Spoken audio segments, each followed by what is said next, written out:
Senhor presidente, deputado Carlos Macedo, senhoras deputadas, senhores deputados, cidadãos ainda nas galerias que nos assistem, que nos acompanham pela TV Alerj, nos seguem pelas redes sociais, imprensa, trabalhadoras e trabalhadores desta casa. Senhor presidente, eu queria preliminarmente fazer um registro de justificativa à ausência do deputado Bruno Dauaire, que está em missão parlamentar fora da cidade do Rio de Janeiro, portanto, não esteve conosco nesta sessão plenária. Deputado Carlos Macedo, na semana retrasada, mais precisamente na quinta-feira da semana retrasada, nós tivemos aqui em plenário um debate acalorado sobre a situação de várias entidades de caráter assistencial, de natureza filantrópica, que prestam um serviço absolutamente sensível e relevante a vários estratos da população que se encontram em situação de vulnerabilidade social. Por exemplo, entidades que prestam assistência a crianças, adolescentes com necessidades especiais, que manifestam deficiências as mais diversas. Entidades que prestam assistência especializada a crianças e adolescentes vítimas de violência de abuso sexual, inclusive. Entidades que se dedicam ao acolhimento, ao cuidado, à assistência de pessoas idosas que muitas vezes só tem essas entidades como espaço de referência, de convivência, de amorosidade. E essas entidades, muitas vezes, prestam esses serviços mediante chamamento público feito pelo Estado do Rio de Janeiro, para que elas possam, no lugar do Estado,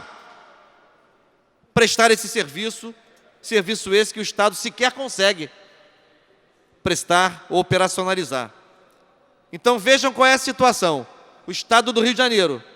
não tem condições, doutor Sadi Noel, de prestar esses serviços especializados, assistenciais, a pessoas em situação de muita vulnerabilidade social, faz um chamamento público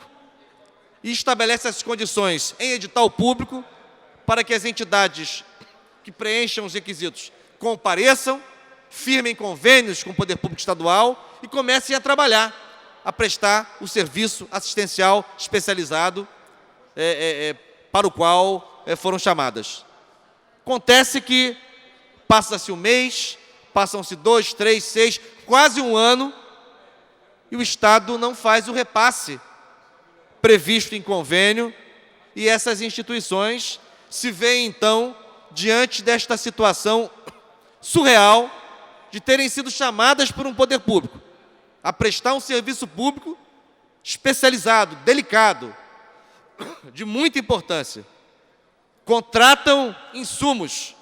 contratam serviços que lhes são prestados de manutenção de seus equipamentos, enfim, contratam trabalhadores e, no final das contas, prestam um serviço em nome do Estado e se veem endividadas, se veem em situação de forte constrangimento diante de seus trabalhadores, diante de seus prestadores de serviço, diante de seus fornecedores. Bom, esse não é um debate novo. Eu sou membro da Comissão dos Assuntos da Criança, do Adolescente e do Idoso e, permanentemente, a comissão se debruça sobre essa questão. Pois bem,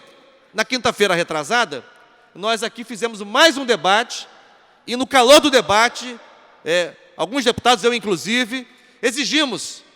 que o governo do Estado, que o governador nos recebesse em palácio para, afinal de contas, dar uma resposta conclusiva a essa insustentável situação. Bem, o deputado Edson Albertassi interveio como líder do governo, assegurou uma agenda que não foi tão pronta assim, não foi tão rápida assim, levou quase uma semana, mas é verdade que fomos recebidos na quarta-feira passada, um conjunto de deputados, nossa comissão toda, a deputada Tia Ju, que preside, já vou lhe dar uma parte,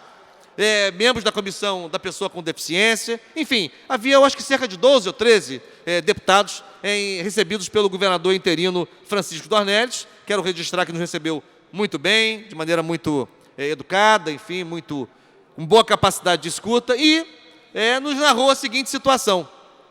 Olha, nós estamos diante de um quadro crítico que todos conhecem, mas recebemos recentemente um aporte de recursos, também de todos conhecido, na faixa de 2,9 bilhões de reais da União. Entretanto, quase 300 milhões desses 2,9 já foram arrestados pela União como parte das garantias que o Estado tem que apresentar para as dívidas que ele contraiu, das quais a União é fiadora. E ele dizia, nós estamos discutindo na Justiça, questionando na Justiça o arresto desses 300 milhões, dentro já dos 2,9 bilhões. Se a gente conseguir na Justiça a liberação desse recurso, eu me comprometo, dizia o governador, a liberar o valor de 45 milhões de reais,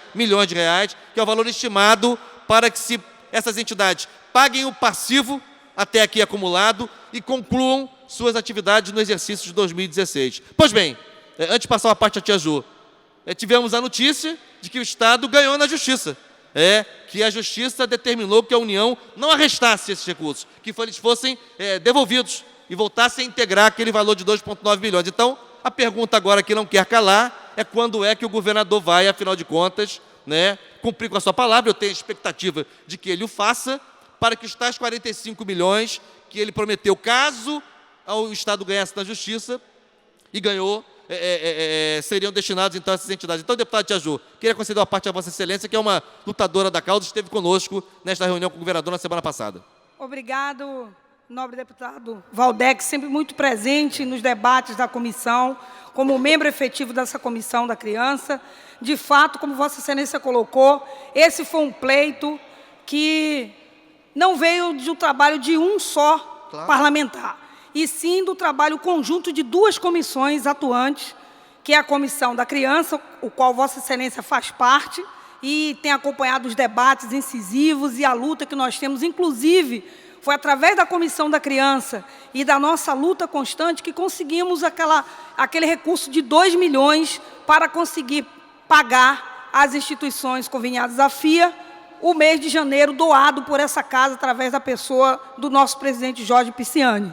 Bem, continuamos a luta porque eles estavam sem receber desde o ano passado e nós conseguimos um recurso através da Comissão da Criança, só de 2 milhões. E o governador, agendado pelo nosso líder do governo, Edson Albertassi, e também o Jânio Mendes, o nosso vice-líder, que se debruçou nessa agenda, conseguiu, fomos lá, foram 12 deputados, alguns outros tinham compromisso, mas são atuantes de ambas as comissões. É bom a gente frisar que foi um ato realizado pela união de força de vários parlamentares dessas comissões e outros deputados que se agregaram, como o doutor Giulianelli, que não faz parte, mas estava lá junto, como, não me lembro agora o nome dele, me falhou a memória, vários outros deputados aqui desse parlamento que também vieram, a deputada enfermeira Rejane, que não é membro da comissão, mas também estava junto, e nós conseguimos essa vitória. Para não tomar muito o tempo da parte que Vossa Excelência concedeu,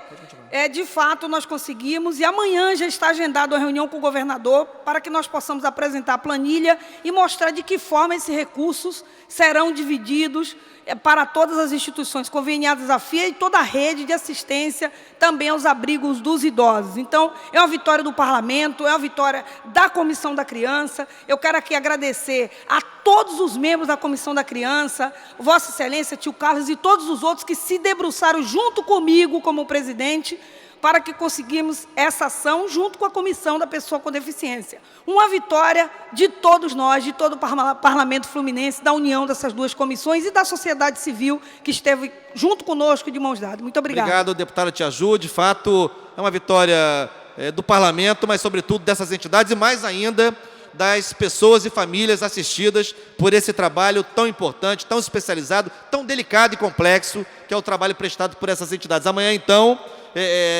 vamos com muita expectativa, esperamos, e certos de que ouviremos do governador a confirmação da liberação dos tais 45 milhões de reais, naturalmente que serão liberados de forma escalonada. A planilha, eu conversava com o deputado Márcio Pacheco na sessão de ontem, que também esteve conosco, que preside a Comissão da Pessoa com Deficiência, e com a senhora mesma, sobre as planilhas que ficaram de ser elaboradas, né, para a distribuição desses recursos pelas diferentes entidades ao longo dos próximos meses. O fato é que, superada essa etapa, deputada Tia Ju, grande lutadora da causa, a gente precisa criar as condições para que o ano de 2017 não seja atravessado com tanto sobressalto, porque quem mais sofre é quem mais precisa, porque essas crianças vítimas de violência, essas crianças e adolescentes que manifestam as mais diferentes deficiências, essas pessoas idosas, no mais das vezes, não tem mais onde recorrer, senão a essas entidades que, em nome do poder público, prestam esse serviço. Portanto, amanhã, com muita expectativa, né, que mais uma vez, com a interveniência mediadora e assertiva do Poder Legislativo, de ambas as comissões, certamente encontraremos uma resposta positiva ao apelo, eu diria mais que o apelo, ao drama vivido por essas entidades, por essas pessoas assistidas por essas entidades e pelas famílias a elas vinculadas. Obrigado, senhor presidente.